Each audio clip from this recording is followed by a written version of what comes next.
सातवा समास सहावा बद्धमुक्त निरूपण. जय जय रघुवीर समर्थ. सदा सर्वदा योग तुझा घडावा, तुझे कारणी देह माझा पडावा. उपेक्षू नको गुणवंता अनंता, रघुनायका मागणे हेची आता. हनुमंतांची कुळवली राममंडपा वेला गेली, श्रीराम भक्तीने फळली. रामदास बोले या नामे, शुका सारिखे पूर्ण वैराग्य जाचे. वसिष्ठा परिज्ञान योगेश्वराचे, कवी वाल्मिका सारिखा मान्य ऐसा. नमस्कार माझा सद्गुरु रामदासा, जयाचा जगी जन्म नामार्थ झाला. जयाने सदा वासनामात केला, जयाच्या मुखी सर्वदा नाम कीर्ती. नमस्कार त्या ब्रह्मचैतन्य मूर्ती, नेत्राने गुरुराजमूर्ती आपुली. मी जे धवा पाहिली, तू विष्णू शिव तूच दैवत मला. तू तात तू माऊली, झाला भाव मनात या मग करू कोणास पाचारण. प्रल्हादा गुरुराजया नित तुम्हा माझे असो वंदन. ऋषिकल्पम रामभक्तं गुरुयज्ञेश्वराभिधं. चतुर्वेदेश्वर प्राणं प्रणमामि पुनः पुनः. जय जय रघुवीर समर्थ. गणेश शारदा चैव सद्गुरु सज्जनस्तथा, आराध्य दैवतं गुह्यं सर्वं मे रघुनंदनः. गणेश शारदा सद्गुरु संत सज्जन कुळेश्वरू, सर्व ही माझा रघुवीरू सद्गुरु रूपे श्रीराम.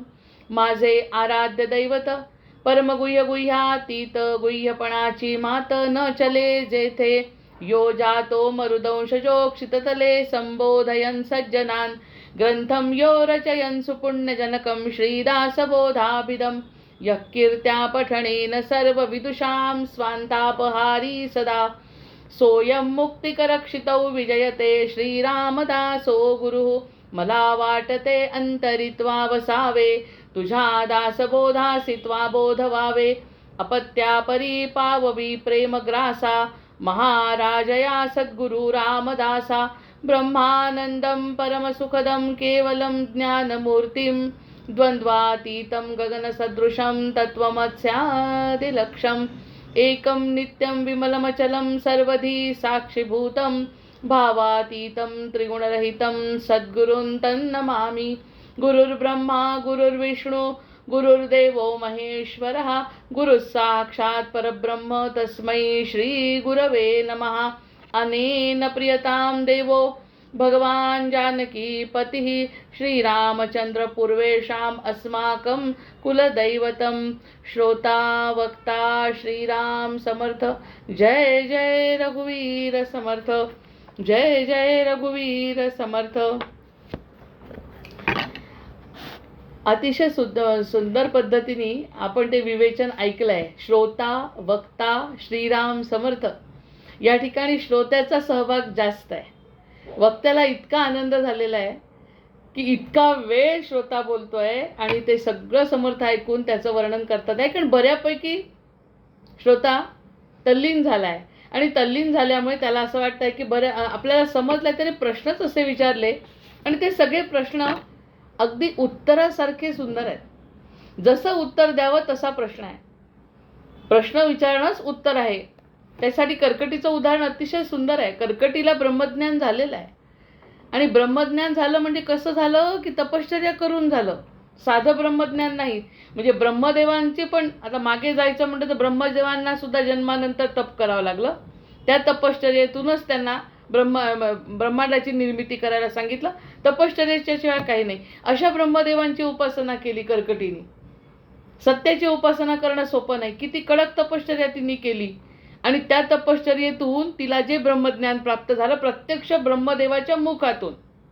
या ठिकाणी त्यांनी सुरुवातीला काय सांगितलं, अद्वैत ब्रह्म निरोपिले जे कल्पने रहित संचले, क्षण एक तदाकार केले मजया निरूपणे श्रीराम. ही ओवी तर अगदी म्हणजे त्याच्या आता आपण बीजमंत्रच म्हणायला पाहिजे. बीज भाषण जसं असतं तसा हा बीजमंत्रच आहे की ह्या निरूपणामुळे तुमच्या सांगण्यामुळे कल्पनेरहित संचले क्षण एक तदाकार केले, एका क्षणामध्ये तदाकार करतोय असा वक्ता आहे. म्हणजे तिलाही तसंच वाटलं तिलाही असं वाटलं की वाटलं नाही, ते सत्य आहे की ब्रह्मदेवाचा आशीर्वाद आहे सत्याचा, आणि तिला सगळं सत्य कळलं. मला म्हणण्याचा उद्देश इथेच नाही आहे. म्हणजे आधी ब्रह्मदेवांना विष्णुपुत्र असून सुद्धा त्यांना स्वतःच तपश्चर्या करायची आज्ञा त्यांना दिली. त्यांनी तपश्चर्या केली, आणि तपश्चर्या केल्यानंतर जे घडलं ते आपण आता अनुभवतोय मायेच्या स्वरूपामध्ये. ब्रह्म जाणे माया, तर मायेच्या स्वरूपात जाणवतोय. तसं दुसऱ्यांदा कर्कटीनी आपला अनुभव आता वसिष्ठ ऐकतोय, आपण वाचतोय म्हणून, तर तिने तो तपश्चर्या केली आणि सत्य प्रदर्शित झालं. आणि नुसतं सत्य प्रदर्शित झालं नाही, तर प्रत्यक्ष ब्रह्मदेव समोर प्रगटले आणि त्यांनी तिला आशीर्वाद दिला. म्हणजे अशी ती ब्रह्मज्ञानी, ते ज्ञान मिळवण्यासाठी केलेली तपश्चर्या आणि आशीर्वाद आहे ब्रह्मदेवांचे. ज्यांची तपश्चर्या केली ते समोर उभे राहिले आहे. मग आता हे शिष्य आणि गुरूंचं काय झालंय? गुरु सामर्थ्यवान आहे, आणि समोर बसलेला शिष्य सुद्धा आता तिथे तद्रूप झालेला आहे. जशी कर्कटी, जसे ब्रह्मदेव, तसा हा शिष्य. आणि ते शिष्य समोर झाल्यानंतर प्रश्न का उत्तर हा भागच राहिला नाही. प्रश्न विचारणारा, मग तिने जे प्रश्न विचारले 21, विक्रमादित्य राजाला 21 प्रश्न विचारले. खरंच ते प्रश्नांची उत्तरं तिला हवी होती का? म्हणजे कोणाचा संवाद कोणाशी चाललाय? अज्ञानी लोक जे प्रश्न विचारतात, म्हणजे इतकं रामायण ऐकलं आणि लोक म्हणतात रामाची सीता कोण, असे थोडी श्रोते अपेक्षित आहे. पूर्ण रामायण ऐकलं आणि रामाची सीता कोण हे त्याला उत्तर देता येईना असा श्रोता असेल तर काय कामाचं? हा जो श्रोता आहे, हा श्रोता असा आहे की जणू काही वक्ताच झालाय. वक्त्याला त्यांनी असं आपल्या आतमध्ये सामावून घेतलेलं आहे. मग तिने जे 21 प्रश्न विचारले, ते प्रश्न विचारणं सुद्धा काय ताकदीचं असेल ते 21 प्रश्न. आणि त्या प्रश्नांची उत्तरं, जर एका प्रश्नाचं उत्तर द्यायला जशी विक्रमादित्याने सुरुवात केली, कारण विक्रमादित्य ब्रह्मज्ञानी आहे. मग ब्रह्मज्ञानी श्रोत्यांनी उत्तरं ऐकली आणि त्यानंतर उत्तर द्यायला सुरुवात केली. कर्कटीची समाधी लागली. का समाधी लागली? याचं कारण माझ्या दिलेल्या प्रश्न जे आहे ते मला प्रश्नांची उत्तरं माहिती आहे, आणि तशीच्या तशी उत्तरं मला समोरून मिळतात आहे. जय जय रघुवीर समर्थ. मी जो प्रश्न विचारते त्याच ताकदीचं उत्तर मला मिळत आहे, आणि ते एका प्रश्नातच तिची समाधी लागली. मधून मधून असं तिला वाटत होतं की थोडे डोळे उघडायचे आणि म्हणे तो जो संवाद आहे, कर्कटी आणि विक्रमादित्याचा संवाद ऐकण्यासाठी जो तिसरा आहे त्याचा असिस्टंट, जो त्याचा सेवक आहे, तो तल्लीन होऊन गेला म्हणे. 2 ब्रह्मज्ञानी जेव्हा बोलत असतात तेव्हा तिसऱ्याने ऐकावं, आणि ते ऐकणं जे आहे ते ऐकून हा तल्लीन झालेला आहे. तसं आपलं आहे. ह्या दोघांचं जर निरूपण चाललंय, आणि निरूपण, श्रवण, मनन, चिंतन, निजिध्यासन, अनुभव हा सगळ्या दोघांचा चाललाय. ऐकणारा पाहणारा तल्लीन होणार आहे. म्हणजे तिघांची आवश्यकता आहे त्या ठिकाणी. आता या ठिकाणी तिघांची आवश्यकता आहे असं म्हणून त्यांनी जे काही सांगितलं, तर ती तदाकार का झाली? कारण माझ्या प्रश्नांचं उत्तर मला मिळतंय आणि देणारा समर्थ आहे, त्याचं उत्तर ऐकून सुद्धा ती तल्लीन झाली. मग एक प्रश्न विचारला, ठीक आहे, आता पुढे मला सांगा काय होणार आहे, असे प्रश्न असायचे आधीचे प्रश्न. आता पुढे काय होणार सांगा, तर त्याच्यावरती लागली समर्थांची उत्तरं सुरू व्हायची. या ठिकाणी तो एक एक शब्द बोलतोय. 26 ओव्या झाल्या आणि समर्थांची समाधी लागली असेल. आता समर्थ बोलतायत की तो विचारतोय, हे समजेना, इतकं अद्वैत त्यांचं झालेलं आहे. आणि असं अद्वैत झाल्यानंतर ज्याला तो अनुभव येत असेल, काय गोड संवाद चाललाय, श्रोता वक्ता श्रीराम समर्थ, जय जय रघुवीर समर्थ, ऐकणाऱ्याला ती तल्लीन त्यांची भावते. आणि असं आहे, गुरु आणि शिष्य एकच झाले अशा प्रकारचा हा शब्दांपेक्षा हा भावनेचा खेळ आहे. आणि या भावनेच्या खेळामध्ये दोघं इतके डुंबले. आणि आता खरं म्हणजे प्रश्नांची उत्तरं जेव्हा समर्थ देत आहेत, त्याला सुरुवात झाल्यानंतर त्यांनी कोण बद्ध कोण मुक्त असं जेव्हा त्यांनी सांगितलं, तर तो श्लोकही आपण म्हटलेला आहे की प्रल्हाद, नारद, पराशर, पुंडलिक, हा जो श्लोक आहे त्याच्यामध्ये त्यांनी नावं घेतली. बरं, त्यांनी म्हटलं एवढीच नावं नाही, या नावांनी सुद्धा कल्याण आहे रे बाबा, पण याहीपेक्षा थोर असे ब्रह्मा, विष्णू, महेश्वर सुद्धा. हे थोडंसं मागे गेलो आपण, पण काही इलाज नाही, कारण की हा पूर्ण संवादच तसा आहे. शुक, वामदेव मुक्त झाले, ब्रह्मा, विष्णू, महेश्वर आदी करून दिगंबर विदेहादिक. त्यांनी सांगितलं ब्रह्मा, विष्णू, महेश्वर सुद्धा मुक्त आहेत. म्हणजे ते वेगळे आहेत की नाही, ते सुद्धा त्याच्या चिंतनानी, परब्रह्माच्या चिंतनानी हे सुद्धा मुक्त होतात. जसा आपला शुक, वामदेव, शुकाची गोष्ट ऐकली, वामदेव अवघेची बुडाले, या वचना विश्वासले तो पडत मूर्ख. ह्या वचना अवघेची बुडाले, हे सगळे बुडाले असं जर कोणी म्हटलं असेल, यांचं काही कल्याण नाही. अरे म्हटलं नाही, बुडाले असं म्हटलं नाही, पण त्यांच्याकडे लक्ष नाही दिलं आपण. हे शुक, वामदेव आणि हे जे सांगितले त्यांनी सगळे लोक, त्यांच्याकडे जर तुम्ही लक्ष नाही दिलं तर तर पढत मूर्ख आहे ना आपण. म्हणजे हा ग्रंथ हातात असून सुद्धा जर ते लोक मला आपल्याला कळले नाही, आत्मसिद्ध आत्मज्ञानी पुरुष जर तुम्हाला कळले नाही, तर तो पढत मूर्ख आहे म्हणतात. ते काही उपयोग नाही एवढं सगळं ऐकून, म्हणतात समर्थ की तुमच्या समोर उदाहरण आहे, तुमच्या समोर हे उदाहरण आहे. बरं, ब्रह्मा विष्णू महेश्वर उदाहरण आहे, दिगंबर आहेत, ते विदेह आहे. हे सगळे ज्ञानाने नाही, फक्त त्यांना ती मुक्तावस्था प्राप्त झाली आहे. आणि अशी जी मुक्तावस्था प्राप्त झालेले लोक, त्यांना जर तुम्ही त्यांच्याकडे जात नसाल तर तुम्ही पढत मूर्ख आहात, हा अर्थ आहे. म्हणजे महाजनो येन गतस्स पंथा, या मार्गाने आपण लागलो आणि त्या ठिकाणी जर सुख आणि दुःखच येत असेल तर तो महाजनांचा मार्ग नाही. हे मुक्त झालेले लोक तुमच्या समोर उभे केले म्हणजे पढत मूर्ख नाही, म्हणजेच आत्मज्ञानी झाले. त्याच्यासारखं आपण होणे म्हणजेच ते गुरु शिष्य संवाद आहे. इतिश्री गुरु शिष्य संवाद आहे. मग इथपर्यंत झालं. मग श्लोक अथवा श्लोकार्थ नाही परी श्लोकपाद, श्रवण होता एक शब्द नाना दोष जाती, हे पण झालेलं आहे का. एक शब्द जरी कानी पडला, अमृताचा एक थेंब पाहिजे, ती कुठे आंघोळ करायची अमृतानी. गंगेचं पाणी सुद्धा टाकता जेव्हा मुखामध्ये का आपण घेतो, ते का पूर्ण गंगेमध्ये स्नान केल्याचं पुण्य आहे. गागर में सागर. मग ह्या सगळ्या गोष्टी जर आहे तर त्यांनी सांगितलं, तर या गोष्टींना एक शब्दानी नाना दोष जाती. आणि नाना दोष जाती यामध्ये एक प्रकारची स्थिरता येते भक्ताला, की आम्ही दोष केले, कळत न कळत दोष आहेत, कळत न कळत पाप आहे, कळत न कळत अपराध आहे. आपल्याला जरी वाटलं तो अपराध नाही, तर तो अपराध असू शकतो. याचे परिणाम आपण भोगतो. आपण चूक केली नाही तरी जर आपण भोगत असू तर तो अपराध झालेला आहे कधी ना कधी. आता नाही, न कळत्या वयात झाला, नाही न कळत्या वयात झाला, मागच्या जन्मी झाला, आणखी 100 वर्षापूर्वी. भीष्मांना सांगितलंच आहे की तुझे 100 वर्ष मला दिसतात, ते 100 वर्षापूर्वी तू एका सरड्याला अशाच पद्धतीने मारलं आणि म्हणून तुला हे योग आला. हे आपल्याला दिसत नाही. म्हणजे समोर जे येत आहे ते पेरलेलं उगवत आहे. चांगलंही आलं, आपल्या हातात सद्ग्रंथ पडला, आपल्याला सद्गुरू भेटले, हे सुद्धा आपलं भाग्य आहे. आणि एखादी घटना घडते, ते सुद्धा आपणच पेरलेलं आहे. हे जेव्हा कळतं तेव्हा ते म्हणतात एका शब्दाने हे दोष जातात. कारण हे जे दोष आहेत ना मनामध्ये, की आपण असं करू, आपण तसं करू, आपण केल्याने असं होतंय, हे सगळे दोष आहेत आपले. अपराध, नामापराध तर एवढं मोठं स्तोत्र आहे त्यांचं की नामापराध काय आहे, की नाम घेऊन सुद्धा अपराध घडू शकतो जर मनात दुसरं असेल तर. आणि मन जर शांत झालं तर दोषच गेले ना सगळे. मनाचा सगळा खेळ आहे. ब्रह्मदेव मनापासून उत्पत्ती आहे. सगळा मनाचा खेळ आहे. मन शांत, मी अपराध नाही, झालेले अपराध क्षमा, पुढे मी अपराध करणार नाही याची अगदी ताकीद, झालंही माझ्या हातून, ते सगळं स्वीकारायची तयारी, यासाठी माझी शरणागती. या सगळ्या 4 चतुसूत्री जर आपण लक्षात ठेवल्या तर कोणते दोष राहणार आहे, हलकं होणार आहे. आपण आपलं स्वतःला हलकं करून ठेवणं, हे जर तुझ्या लक्षात आलं नाही म्हणतात तर पढत मूर्ख आहे. अजूनही दोष दोष दोष म्हणजे फक्त वाईट बोलणं, वाईट करणं एवढाच नाही, जन्माला येऊन मूळ स्वरूपाला विसरणं हा सुद्धा महत्त्वाचा दोष आहे.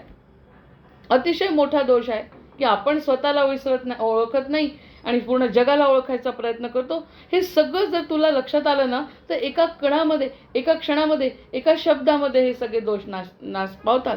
आणि मागचे दोष आपण कॅरी जर करणार नसू तर थांबलं ना कर्म थांबवण्याची जबाबदारी आपली आहे आता. की मागे, आणि यांच्या मागे जो जाणार नाही त्यांना जाणवलं समर्थांना की याच्या मागे जात नाही, समजत नाही, समजलं तर ऐकत नाहीत कोणी. इतकं सगळं सांगतात, इतके सगळे मुक्त लोक आहेत, ते पण खोटे वाटतात. अरे रामाला मूर्ख ठरवणारे लोक आहे, रामाला आहेच नाही म्हणणारे लोक आहे, रामाचं अस्तित्व नाही म्हणणारे लोक आहे. तर ते लोक पढत मूर्ख आहे. ते तर मूर्खच आहे. आणि समजून न म्हणणारे पढत मूर्ख आहे, हे तर मूर्खच आहे. की जे कोणाचं अस्तित्व मानत नाही ते तर मूर्खच आहेत. आणि ज्यांना समजून सुद्धा मानत नाहीत, कथावाचक म्हणा किंवा जे ब्रह्मज्ञानी म्हणवतात, ते सुद्धा पढत मूर्खच आहे, मूर्खच आहे.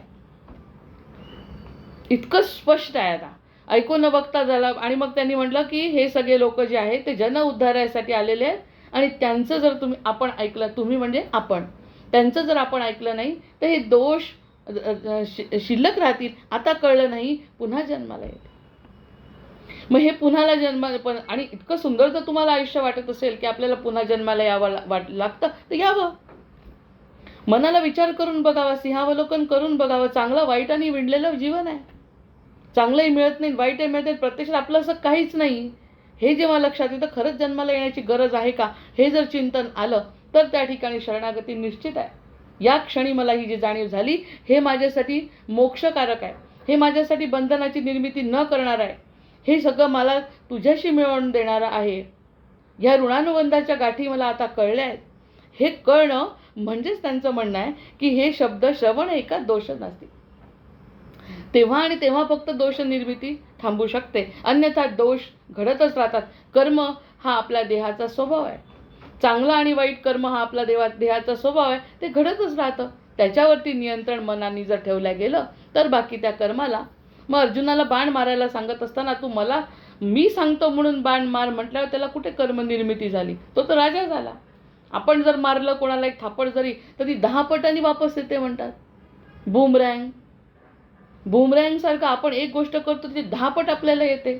मग एक प्रार्थना केली ते 10 पट प्रार्थना सुद्धा सफल होते. जे पेरू ते उगवेल. त्याच्यामुळे हे दोष जर निर्मिती करायची नसेल तर आपल्याला महाजनो येन गतस्स पंथा याप्रमाणे जावं लागेल. आणि त्याची वेदशास्त्री पुराणी ऐशा वाक्यांच्या आईणी अगाध महिमा व्यासवाणी वेदोनी गेली. म्हणून व्यासांनी ही वेदवाणी सांगितली आहे. व्यासांची वाणी ती अंतिम वाणी आहे. आपल्याला समजेल असं व्यासांनी सांगण्याचा प्रयत्न केला. त्याचे 4 विभाग केले. 4 विभागांनुसार आपल्याला जे आवडतं त्याप्रमाणे वाचन मनन चिंतन करा. नाही केलं तरी त्यात काय सांगितलंय भागवतामध्ये, प्रेम करा, भगवंताची भक्ती करा. एवढं जरी लक्षात ठेवलं, व्यासांनी सांगितलं हे 4 करून मला स्वतःला सुख नाही मिळालं 18 पुराण करून, तर तुम्हाला काय मिळणार आहे? भगवंताचा अवतार व्यास, त्यांना सुद्धा जर सुख मिळालं नाही, समाधान मिळालं नाही 18 पुराण लिहून, तर आपल्यासारखीची एक कविता आणि एक निरूपण करून काय मिळणार आहे? पण त्याच्यामध्ये जर भक्ती आणि प्रेम असेल तर व्यासवाणी म्हणते की ते सगळं तुम्हाला पापनाशक आहे. निश्चित आहे. वेदशास्त्र पुराणी ऐशा वाक्याच्या आईणी अगाध महिमा व्यासवाणी वधवून गेली. एकाक्षर होता श्रवण, तत्काळीचे होई जे पावन, ऐसे ग्रंथाचे महिमान ठाई ठाई बोलले. प्रत्येकाने ठिकाठिकाणी सगळ्यांनी ग्रंथाचं महिमान सांगितलं आहे. हे ग्रंथ आपले गुरु आहेत. हे ग्रंथ जे सांगतील तसं जर वागायचा प्रयत्न केला तरच आपल्याला मोक्ष मिळू शकतो. ऐकून वाचून आणि नुसते पारायण करून याच्यातून आपल्याला काहीही साध्य होणार नाही. एकाक्षर होता श्रवण, तत्काळ जे होई जे पावन, दोही वेगळा तिजा नुधरे, तरी महिमा कैचा उरे, असं हे जाणून चतुरे येरा गथा गोवी. याच्यापेक्षा वेगळं जो करेल तो नुसती गथा म्हणजे नुसती पोपटपंची आहे. याच्या व्यतिरिक्त जो करेल ती नुसती पोपट. आणि ही कलियुगाच्या बाबतीत म्हणतायत बरं. आपण आता कलियुगाचंच वर्णन करतोय आणि कलियुगामध्येच आहोत आणि कलियुगाबद्दल लिहिलेल्याच गोष्टी आपण वाचतोय. त्यामुळे ह्या गोष्टींच्या पारायणाला सुद्धा किंमत राहत नाही, कारण पारायणाला सुद्धा नियम आहेत ना. पारायण करणं चुकीचं नाही, त्या नियमात आपण बसतच नाही. हातामध्ये जपमाळ असते आणि सुनेला रागवत असते सासू. या जपमाळेला त्या नामस्मरणाला सुद्धा अर्थ नाही. मला काय खायला ठेवलं नाही याच्याकडे लक्ष त्या जपमाळेत असलं असं मन असल्यानंतर नामस्मरण सुद्धा फळत नाही, काहीच गोष्टी फळत नाही. मग ह्या नामस्मरणाचं आणि जुन्या काळी आपण कशाला जुनं म्हणजे कलियुगाची सुरुवात जरी म्हटली तरी त्या काळी सुद्धा जी पारायणाची पद्धत होती त्या पारायणाप्रमाणे कोण तसं करत. स्थान महात्म्य आहे, त्याचं पावित्र्य आहे, सांगणारी वाणी कशी आहे, या सगळ्या गोष्टींवर त्या सगळ्या गोष्टी अवलंबून असल्यामुळे 4 तास संहिता वाचन आहे, 4 तास त्यांची कथा आहे. अशा 8-10 तासाचा कालावधी जर त्यांच्यासोबत घालवत असू तर तो आपला मुक्त झालेला आहे धुंदुकारी. अन्यथा आपण आपल्यासारखे असे वरवर वाचून कसं होणार आहे? हे त्यांना आधीपासून माहिती आहे कलियुगाचं. पण कलियुगामध्ये एक सांगितलं आहे, हे सगळ्या गोष्टींचा एक सार आहे की ते सार म्हणजे जे काही करू ते मनापासून करा, नामस्मरण करा, हे चिंतन करा. ह्या कथांमध्ये या ग्रंथामध्ये जे सांगितलं आहे त्याच्याप्रमाणे वागायचा प्रयत्न केला तर कोणत्याही नियमांची गरज नाही. नियम आपण आता सांभाळू शकत नाही, यज्ञ आपण करू शकत नाही, तशी वनस्पती आपल्याला मिळत नाही, तशा गाईचं खाणं नाही, त्याच्यामुळे गाईला पूजता येत नाही, गाईला खाऊ घालता येत नाही नैवेद्य. हे सगळे कलियुगाचे दुष्परिणाम आहे. या सगळ्या दुष्परिणामांना सामोरं जात जर आपण जर एखादा यज्ञ केला तर इंद्राचं एक मोठं गोष्ट आहे की इंद्राला हरवायचं होतं म्हणून जो मंत्र म्हणायला सांगितला त्याच्या अगदी विरुद्ध मंत्र म्हणून घेतला. मंत्रामध्ये एवढी ताकद आहे आणि त्याने तो विरुद्ध मंत्र म्हटल्याबरोबर त्याचं नुकसान झालं. आणि त्याला म्हणजे मंत्रामुळे त्याची शक्ती जागृत राहिली, इतर जण त्याला वाचवू शकले. मग अशी मंत्रामध्ये ताकद असताना असा एक तरी मंत्र म्हणणारे गुरुजी, एक तरी मंत्र ठिकाणचं सामर्थ्य आहे का? या सगळ्या गोष्टी, त्यामुळे ह्या सगळ्या नियमांना कलियुग अपवाद आहे. म्हणून कलियुगामध्ये नामस्मरणाचा मनातल्या मनात सांगितलेला महिमा आहे.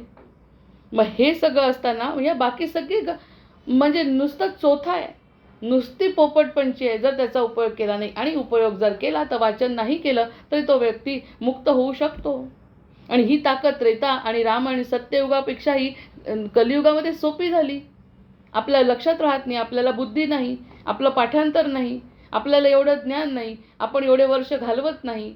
मग एवढं सगळं नसून सुद्धा जर तू रामाचं नाव घेतलं तर तू मुक्त आहे. ही कलियुगाचा चांगला गुण आहे, प्रत्येक युगाचा एक चांगला गुण आहे. त्या ठिकाणी प्रत्यक्ष राम समोर दिसत असताना त्याची सेवा करणारे आणि त्याच्या पायी पडणारे, अयोध्येमधून राम निघून गेल्यावर त्याच्यासाठी रडणारे, आमच्या जीवनात राम नाही म्हणणारे लोक आहेत. कृष्णालाही नाही म्हटलं तरी सकारात्मक किंवा नकारात्मक बघून त्यांच्यासोबत जीवन काढलेलं आहे लोकांनी. त्यांना सुद्धा ती संधी होती, प्रत्यक्ष कृष्ण आहे समोर. त्याचा द्वेष करा किंवा त्याच्यावरती प्रेम करा, प्रत्यक्ष समोर आहे कृष्ण. हे याचं त्या युगाचं वैशिष्ट्य आहे. सत्ययुगामध्ये कोणीही नव्हतं तरी भगवंताचे अवतार सुरूच होते, 3 अवतार झालेलेच आहेत. मग त्यावेळी त्यांना ती संधी होती, यज्ञयाग करायची संधी त्या काळात होती. आता ती संधी आपल्याला मिळू शकत नाही, कारण आपली तेवढी पात्रता नाही, एक श्लोक तर पाठ नाही, तर बाकीच्या काय गोष्टी करणार आपण? तर बाकी सगळं येतात. ह्या सगळा कचरा आहे. कलियुगाच्या दृष्टीने विचार केला तर इतकं सामर्थ्य कुणातच नाही, त्याची वाणी एवढी समर्थ कुणाची नाही. पण एखाद्याच्या वाणीनी जर आपली मती चांगली झाली आणि या महाजनांच्या मागे जर गेलो तर आपल्याला मुक्तीचा क्षण, मागचे सगळे पाप धुतल्या जाणार आहे. किती सुंदर वक्तव्य त्यांनी किती वर्षांपूर्वी करून ठेवलेलं आहे. आज तर वेणा स्वामींची पुण्यतिथी आहे, त्यांना सुद्धा मनापासून प्रणाम. त्यांचे शिष्य आणि त्यांचे कारभारी सुद्धा आपल्या या समर्थ ग्रुपमध्ये आहे. ते आल्यापासून त्यांनी त्यांचं चरित्रसुद्धा टाकायला सुरुवात केली, त्यामुळे तीही एक गोष्ट महत्त्वाची आहे. वेणा स्वामी कसं आयुष्य आहे त्यांचं, आणि त्या अशा आयुष्यातून त्यांच्या समर्थांच्या शिष्या झाल्या आणि त्यांचं आयुष्य जे त्यांना ऐहिक काहीच मिळालं नाही तरी त्यांना समर्थांनी पारमार्थिक सगळं सुख दिलं आहे. तर अशा प्रकारचं जर आपण ऐकलं, वेदशास्त्र पुराणं कैसी होती अप्रमाणे, जो मानेल त्याला हे वेदशास्त्र अप्रमाण नाहीतच. तुम्ही माना किंवा न माना, ते अप्रमाण नाहीच आहे. मानणं न मानणं हा आपला स्वभाव आहे, अप्रमाण नाही आहे. कैसी होती अप्रमाणे, दोघांपासून तिसरा कोणी उद्धरावा, या दोघांच्या शिवाय कोण उद्धरला आहे? सत्यमार्ग, धर्ममार्ग आणि सत्य, आणि याचं सत्यम शिवम सुंदरम सत्यम परम धीमही, या 3 सूत्रीच्या व्यतिरिक्त कोण तरलाय? कोण काय घेऊन गेला इथून वर? किंवा वर जे काही मुक्तीचं साधन आहे, ते मुक्तीचं साधन काही या ऐहिक जीवनातून कोणाला मिळालं आहे? वेदशास्त्रांचा आधार घेतल्याशिवाय, धर्माचं शास्त्र अर्थ असल्याशिवाय जीवनाला मुक्ती नाही. म्हणून आमचं काय अडलं? 20 वर्षापूर्वी सगळेजण म्हणत होते की धर्माच्या शिवाय काही अडत नाही. धर्म, अर्थ, काम, मोक्ष. आपण इतकेच ओरडून लोक सांगतात की धर्म, अर्थ, काम, मोक्ष या पुरुषार्थ आहेत 4. पण धर्माला सोडूनच दिलं पूर्णपणे, अर्थ आणि कामाच्या मागे लागलो. मोक्ष कसा मिळेल? धर्म आणि मोक्ष हे संबंधित आहे, धर्माच्या शिवाय मोक्ष नाही. मोक्षाची संकल्पना चंगळवादामध्ये नष्ट झालेली आहे.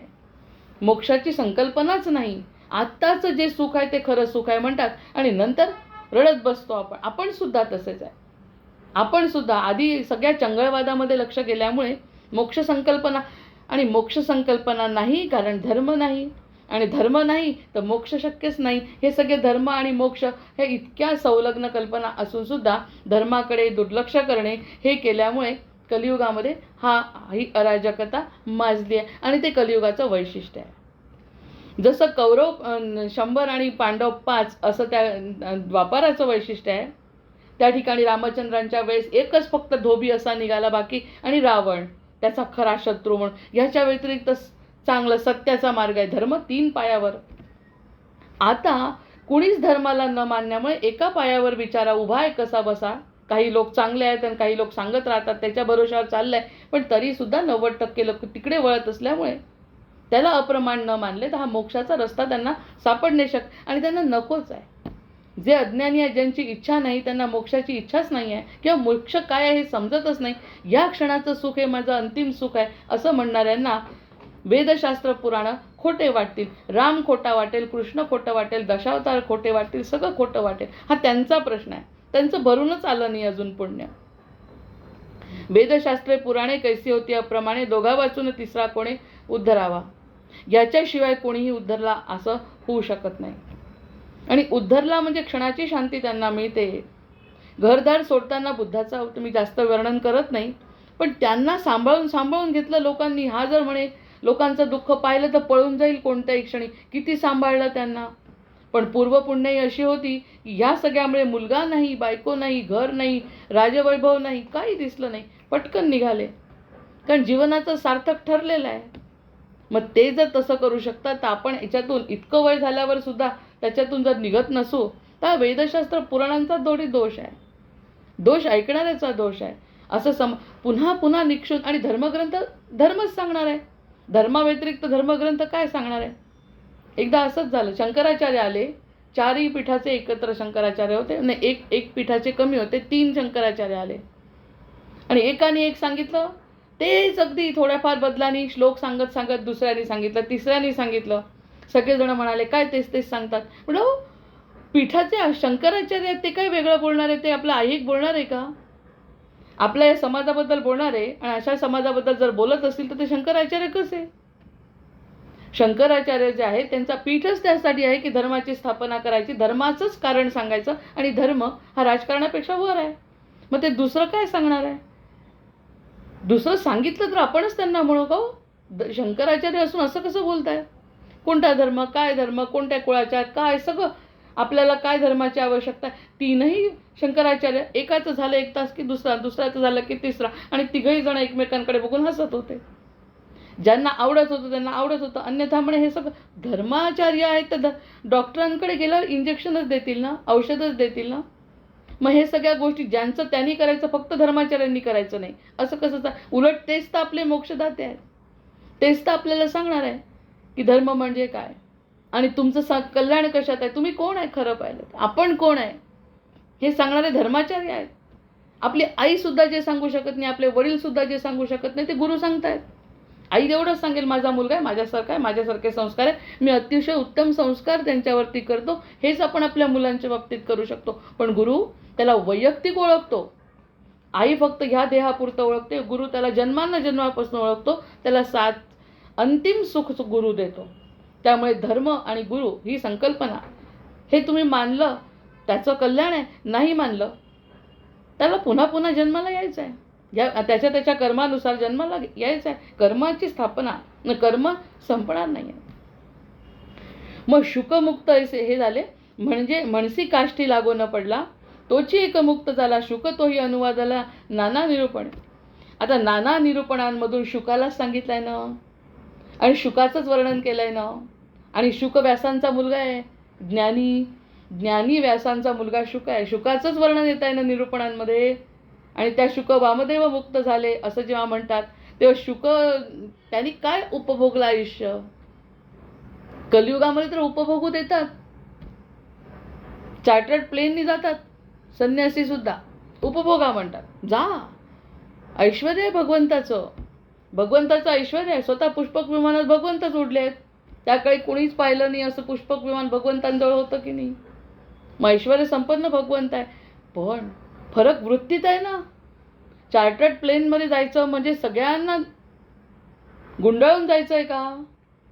आपलं काय कर्तव्य ते विसरून जायचं आहे का. हे कलियुगाचं वैशिष्ट्य आहे. आपण त्याला वाईट नाही म्हणायचं. चार्टर्ड प्लेन वाईट नाही, भोगणं वाईट नाही, पण लिप्त होणं वाईट आहे ना. त्यामध्ये जर लिप्त होत असेल आणि बेड्या पडत असतील आणि जेलमध्ये जावं लागत असेल तो धर्म आहे का. म्हणजे तो शुकाचा अनुवाद करून वागला पाहिजे ना. शुकाने कसं काहीच नको आहे मला, घ्या तुम्ही तुमच्या प्रारब्धाप्रमाणे सगळं घ्या. कारण कलियुगामध्ये भोगण्याची मुभा आहे. आपण का पायी जाणार आहे. खरंच कुठे जायचं असेल तर जा गाडीने, पण गाडीत जात असताना नामस्मरण करा, कोणाचं भलं करा, परोपकार करा, मन भगवंतामध्ये चिंतन करा, चला. भोगण्याला कोणीच नाही म्हणत नाही. कलियुगामध्ये पैसा ऐश्वर्य संपन्न कलियुग आहे. कलियुग ऐश्वर्य संपन्न आहे.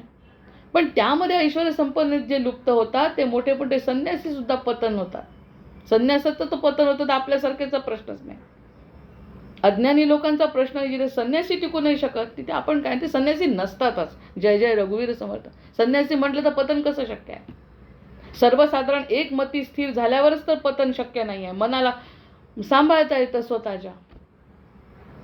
आणि एवढं समज जाना मी धर्म, मला सगळं धर्म माहिती आहे पण मला धर्म आवडत नाही म्हटल्यावर काय करणार आहे?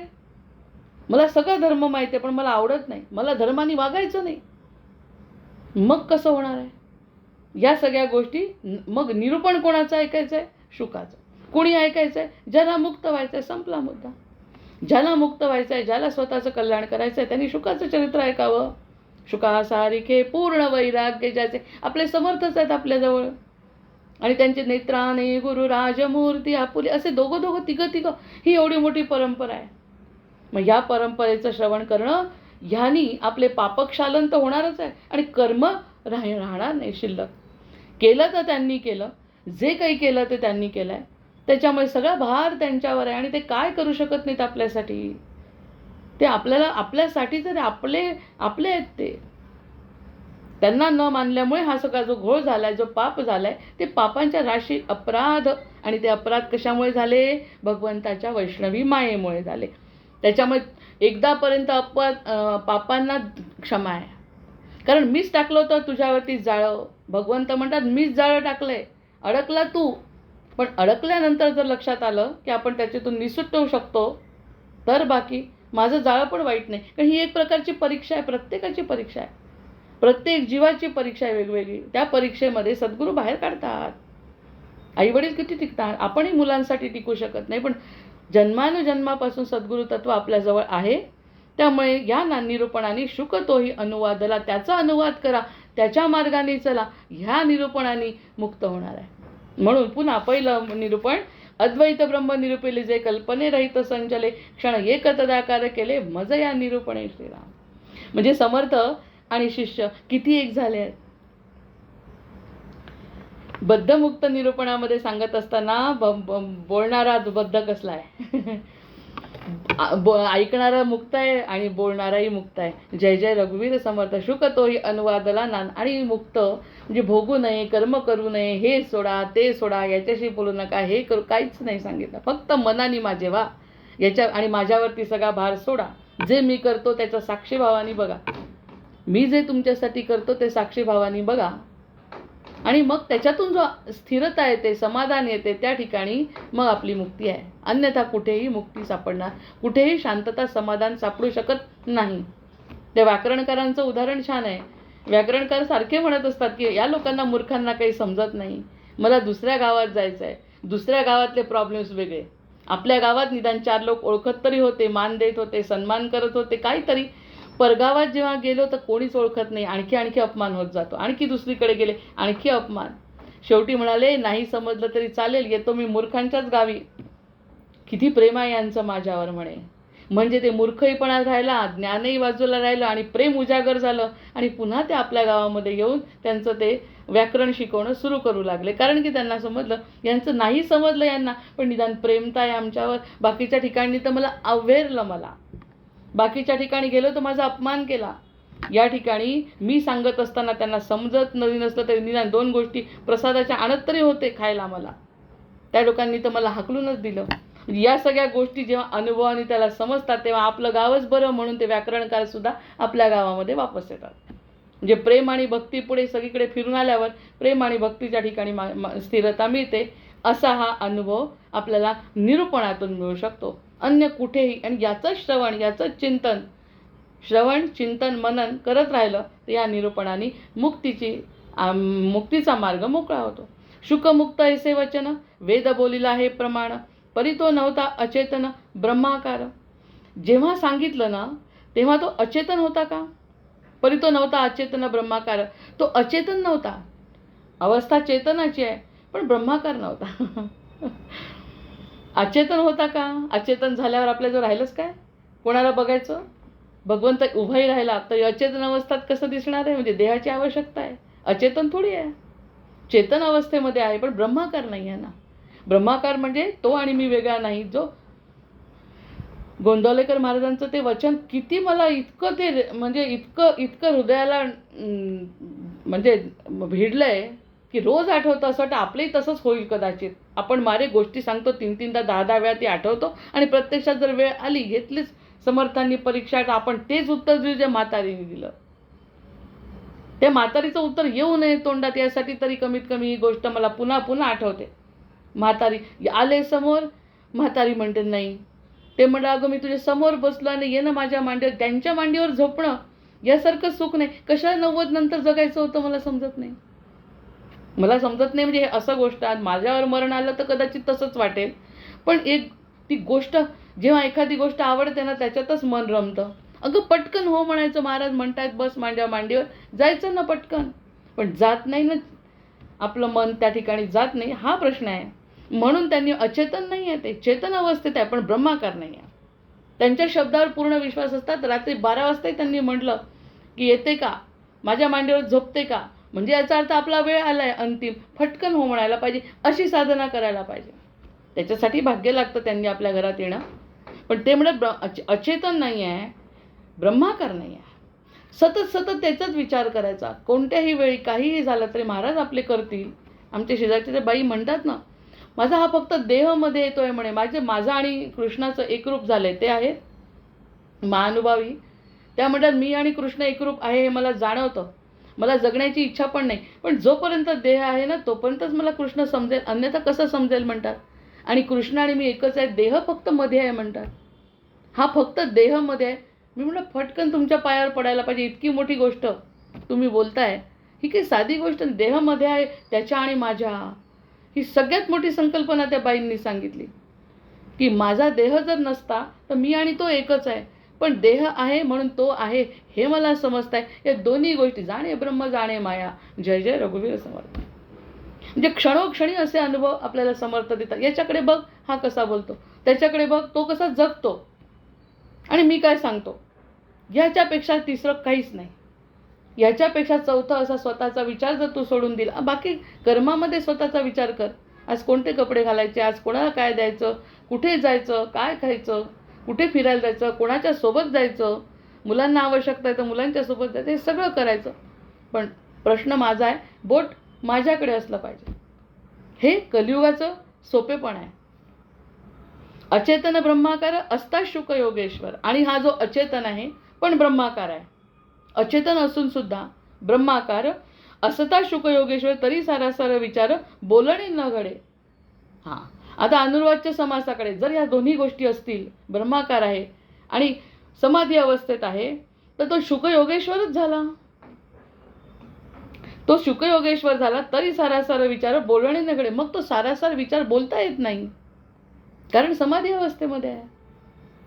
ज्याला जे काम दिलंय ते काम पूर्ण झालंय आणि तो समाधीमध्ये गेला, तर बोलण्याची आवश्यकता काय, अनुर्वाच्य समास आठवायचा पुन्हा. ते म्हणतात अशी अवस्था येते, ही येऊ शकते. म्हणजे वरचं सोलीव सुख जे समर्थ म्हणतात, त्या समर्थ म्हणतात त्या सुखापर्यंत जर जायचं असेल म्हणजे ती गेल्यावर शब्द कुठे फुटतात. हा अनुभवाचा सगळा विचार आहे. या ठिकाणी खरंच ही म्हणत असतील पाठांतराची आहे, अभ्यास करण्याची आहे, उत्तरं लिहिण्याची आहे. पण जे पत्रद्वारा दासबोध अभ्यासक्रम आहे त्या ठिकाणी मी 1 वर्षाची परीक्षा दिली होती. त्या ठिकाणी सुद्धा 9-10 प्रश्न समासावर आधारित, अगदी या ओवीत काय लिहिलंय याच्यापासून सगळं. पण शेवटचा यातून तुम्ही काय शिकले, हा शेवटचा प्रश्न 10 ओळी जागा असायची. त्याच्यामध्ये स्वतःच्या मनाचे विचार आणि त्याप्रमाणे आपली पात्रता ठरते.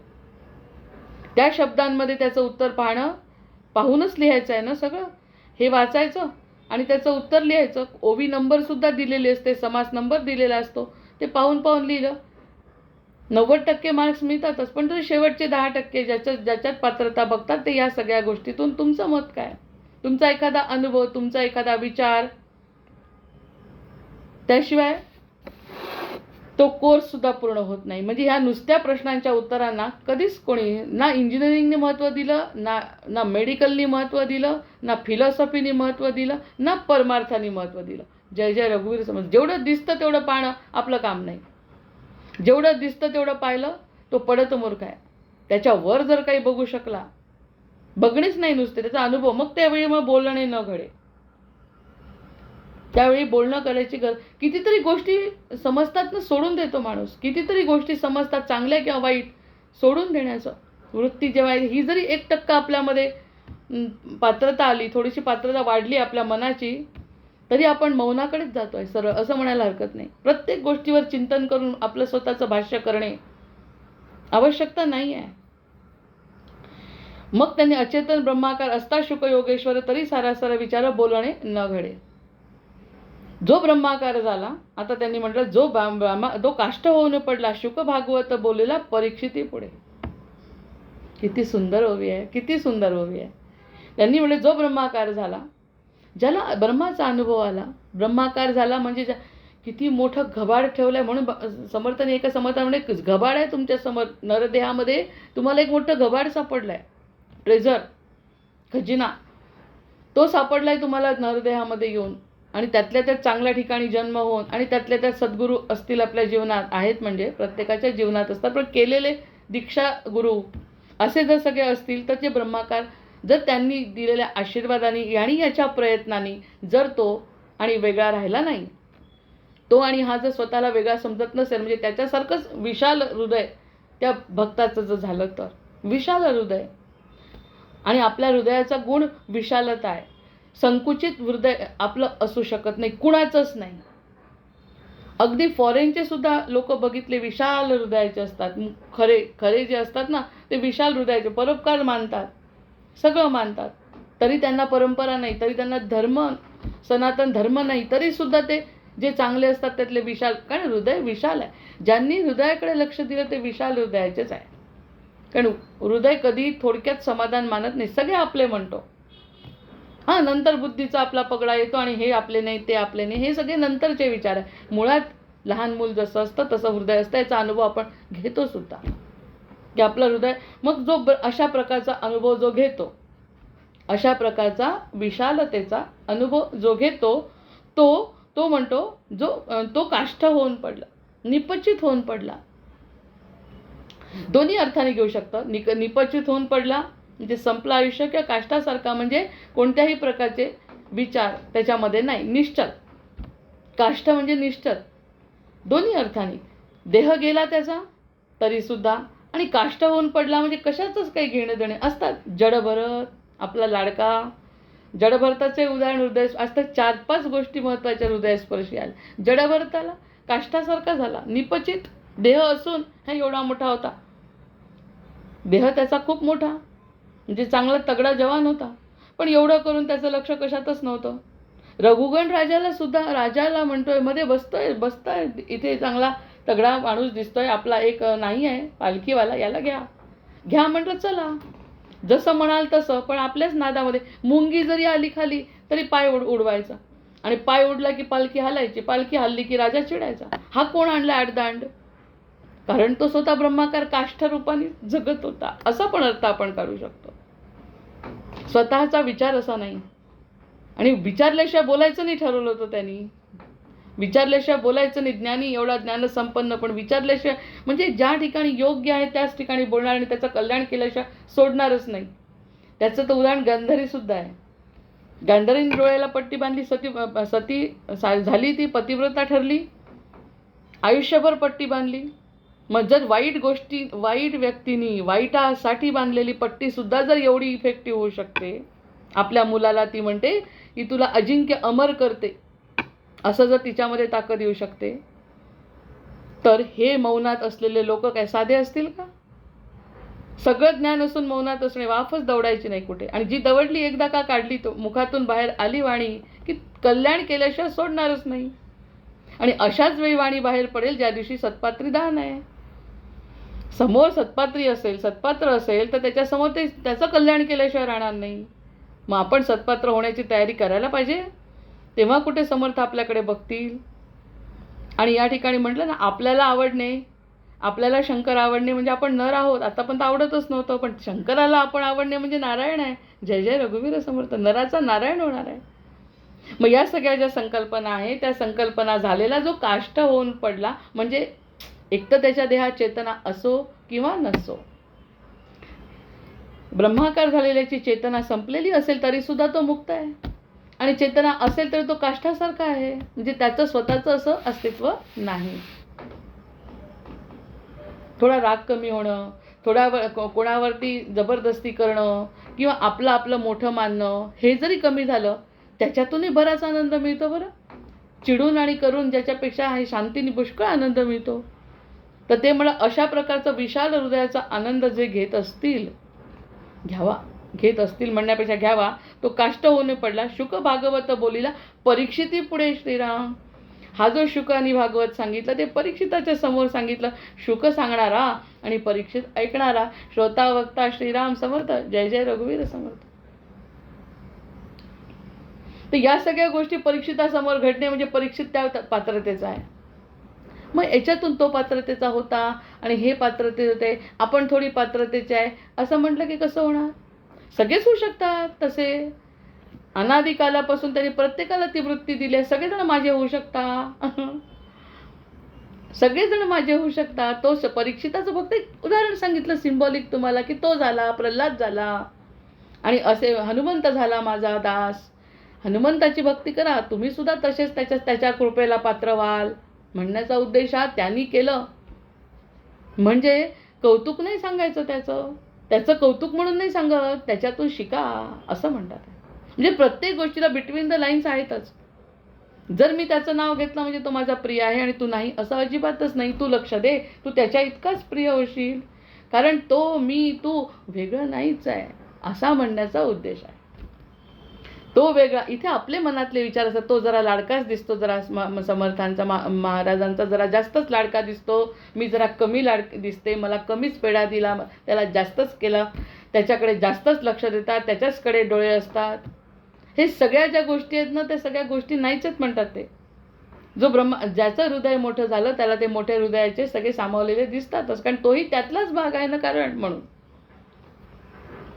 काय बोलावं तितकं कमी आहे. अनुभव घेण्यासारखं आहे सगळं की त्याच्यासारखंच असल्यामुळे त्याच्याकडून अपेक्षाही तरी काय करायची.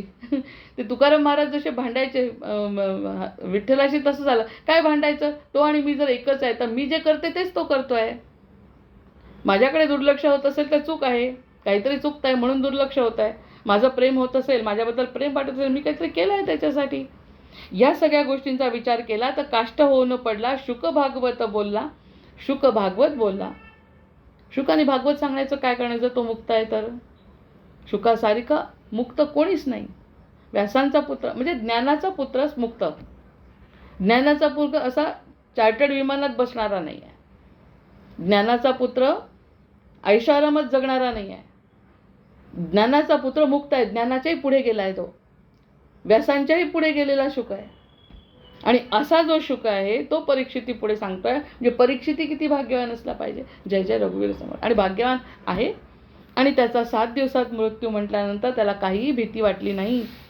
जरी त्यांनी काळजी घेतली थोडी त्याच्या स्वतःच्या मृत्यूची देहाच्या, पण तरीही त्याला माहिती होतं की हे सगळं आपल्यासाठी विशेष चाललं आहे. आणि ते विशेष सांगणारा कोण आहे. मग त्यासाठी शुकतालला चला आणि त्याच्या गोष्टी करा. ते सगळं करून होतो फायदा, पण त्याचा फायदा मनापासून वाटल्याशिवाय होत नाही. ज्याला मनापासून वाटेल तो परीक्षिती. आणि जो सांगतो ते सद्गुरू तर समर्थ आहेतच.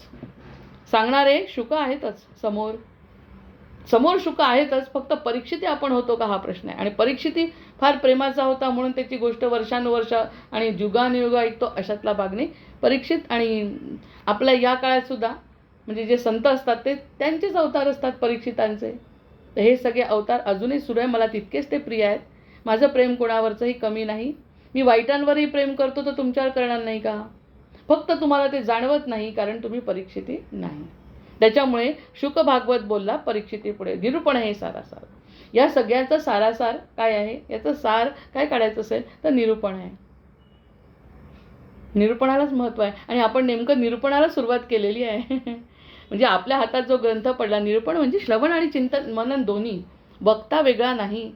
निरूपण म्हणजे ऐकणारा आणि बोलणारा दोन्ही सुद्धा. हे आता तर या समासात तर दोघं एकच आहे.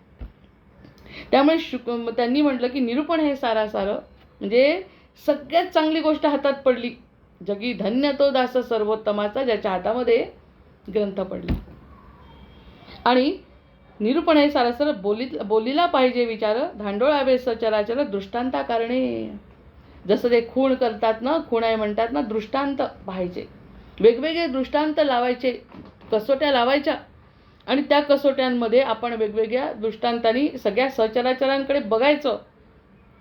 क्षणैक दृश्य मला तर ही आपल्याला सवयच लागली आता, की या गोष्टीतून काय निघतं आणि त्या गोष्टीतून काय निघतं, ह्या गोष्टीशी माझा काय संबंध आहे, त्या पक्षाशी माझा काय संबंध आहे, ते ईशोवास्य परिषदातले ते 2 पक्षी माझ्याशी काय संबंध आहे, तो कोल्हा काय सांगतो, इसाप नीती काय सांगते आणि शबरी काय बोलते, प्रल्हाद काय बोलतो, गोंधळेकर महाराजांच्या चरित्रातलं काय सांगितलं. तू विश्वास ठेवला आणि तू जर माझ्यावर खरा विश्वास ठेवला नाही तर तुझे दागिने गेले. तो पण एक प्रसंग किती सुंदर आहे. तुझे दागिने गेले ती म्हणे मला महाराजांच्या भरोशात मला जंगल पार करायचं आहे, महाराजांच्या भरोशाने दागिने गेले. दागिने गेल्याबरोबर या व्यक्तीने जर म्हटलं असतं काय महाराजांनी केलं, माझे दागिने तर गेले, मी तर तुम्हाला बोलवलं होतं, पण प्रारब्धाचा भाग होता, दागिने जाणारच होते. पण पुढे जाऊन लक्षात आलं, आपण इथपर्यंत तरी मानतो का की दागिने जाणं. महाराजांना सांगितलं, महाराजांना दोष की तुम्हाला सांगून सुद्धा माझे दागिने गेले, तुम्हाला सांगून सुद्धा मला आजारपण आलं, तुम्हाला सांगून सुद्धा मला वियोग झाला, तुम्हाला सांगून सुद्धा माझी लक्ष्मी गेली, तुम्हाला सांगून सुद्धा माझी नोकरी. हे सगळ्या गोष्टी ज्या त्यांच्याशी लावल्या तर ते परीक्षा घेतली त्यांनी. तिने सांगितलं हा माझा प्रारब्धाचा भाग आहे. महाराजांनी असं कसं काय लक्ष नसेल असं पण नाही, होत आहे, चालत आहे, दोष नाही. पुढे जाऊन पाहिलं तर 2 आले पोलीस, बरोबर 2 पोलिसांनी त्याला इतकं झापलं, इतकं मारलं, त्याच्याकडे ते सगळे दागिने घेतले आणि या बाईला वापस आणून दिले आणि अदृश्य झाले. मग ती बाई म्हणे आपले महाराज राम आणि लक्ष्मणाला पाठवलं आहे, रामांनी राम आणि लक्ष्मणाला पाठवलं आहे आणि माझं सगळं म्हणजे हा नंतरचा प्रसंग आहे. हाच प्रसंग सुदामाच्या बाबतीत आहे. सुदामा तिथे गेला आणि भगवंतांनी दिलेले कपडे सुद्धा त्याचे काढून घेतले, म्हणजे 2 दिवस घाल म्हणे कपडे. प्रश्न तत्वाचा आहे, हा तत्वाचा प्रश्न पकडला गेला पाहिजे. 4-5 गोष्टी तर सतत विचारांमध्ये असतात आपल्या. नवीन नवीन कपडे, बंडी दिली, भरगतचं अंगरखा दिला घालायला, जरीकाठी धोतर दिलं नेसायला, खायला विविध पक्वांना रुक्मिणी माता वाढायला. आणि हे सगळं केल्यावर जायच्या दिवशी काय म्हणतात आहे, चला आता हे सगळे कपडे वगैरे काढून ठेवा, तुमचे जुने कपडे धुतलेले आहेत चांगले आपल्या घरात, रुक्मिणी ते घाला आणि निघा. आपल्यासारख्यांनी म्हटलं असतं काय फायदा या मित्राकडे येऊन, स्वतः एवढा द्वारकाधीश, निश्चित म्हटलं असतं, निश्चित म्हटलं असतं. त्याच्यामुळे ह्या सगळ्या म्हणतात दृष्टांतातून शिका म्हणतात. निश्चित म्हटलं असतं मी की एवढं बोलवलं, एवढे पायाला काटे चोचले माझ्या, एवढं रक्तबंबाळ माझे पाय झाले. बायको म्हणत होती माझी इच्छा नव्हती बरं यायची, कोणाला मागायची, तरी मी आलो. आणि आल्यानंतर मी काही बोलायच्या तू माझे कपडे काढून घेतो म्हणजे काय, म्हणजे जे जुने कपडे होते ते काय 2 दिवसासाठी राजा केलं का तुझ्याकडे. इतके विचित्र विचार आले असते. निघाला नामस्मरण करत पुन्हा. कृष्णावरचा अविश्वास टक्काही नाही कमी झाला, म्हणून भागवतामध्ये सगळ्यात शेवटी ती गोष्ट सांगितली जाते. किती महत्त्व आहे त्या गोष्टीला. आणि तो जेव्हा निघाला, नामस्मरणामध्ये निघाला, कोणत्याही प्रकारचा अविश्वास, मी तर आपल्या सर्वसाधारण लोकांनी तर दोष देऊन देऊन रस्ता काढला असता. काय फायदा झाला, तुम्हाला पाठवलं आणि तुम्हाला तिथे जायला सांगितलं, माझंही नाव गेलं, मी तिथे गेलो, मला मिळालं काय. ह्या सगळ्या चिंतनातच वापस गेलो असतो. ह्या चिंतनाचा हा प्रश्न आहे सगळा. तेवढं चिंतन कोणतं करतं त्यावरती मी भेटतो. चिंतन माझं करा, नाही मिळालं, नाही मिळालं, मिळालं, मिळालं. त्या बाईचं सगळं सोनं गेलं तरी ते गेलं तरी काही फरक पडत, माझे महाराज पाहून घेतील काय करायचं आहे. हा म्हणतो नाही दिलं तर नाही दिलं, मित्र तर भेटला. अरे बापरे, एवढा मोठा भाव तर आपल्या जीवनात कधीच येणे शक्य नाही जोपर्यंत दृष्टांत समोर येणार नाही.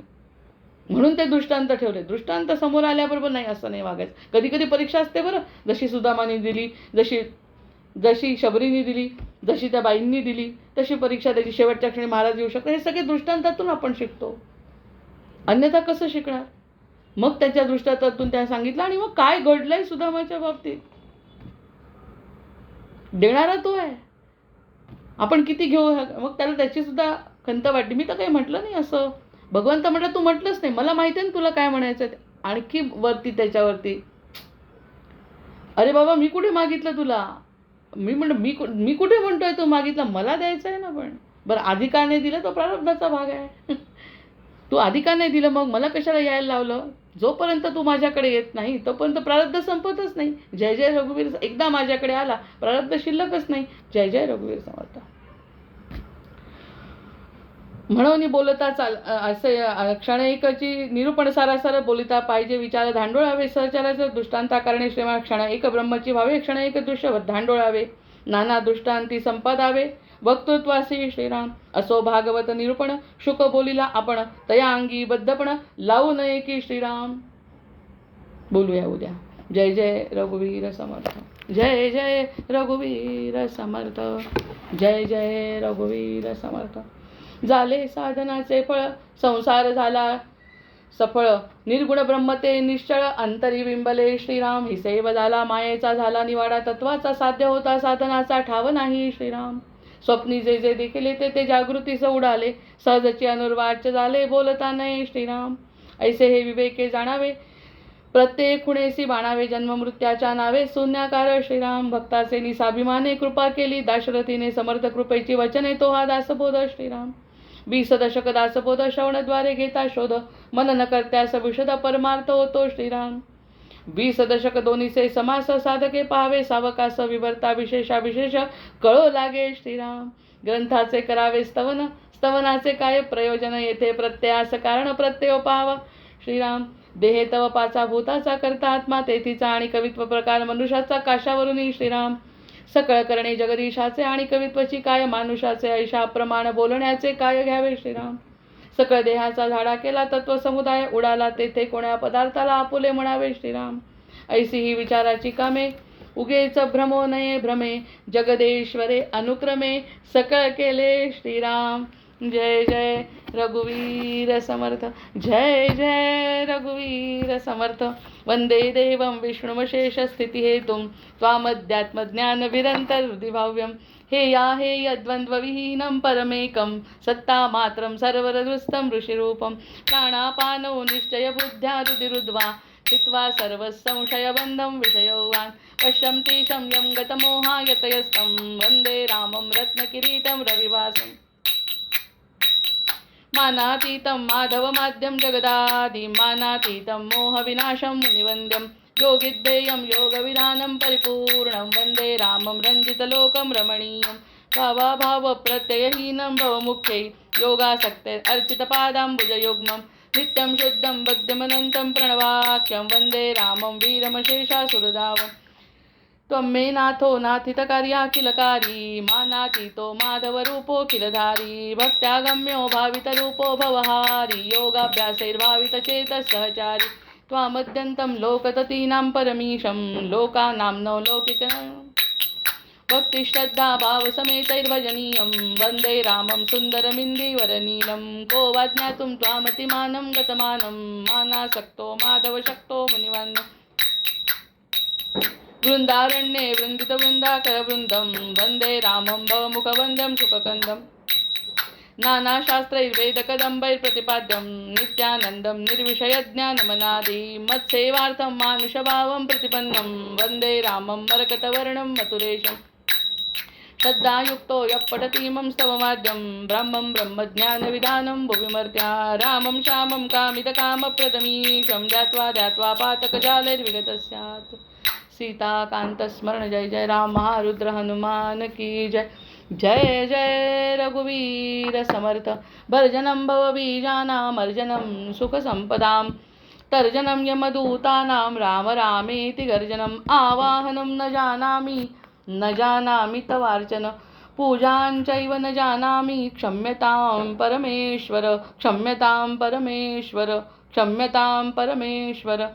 जय जय रघुवीर समर्थ.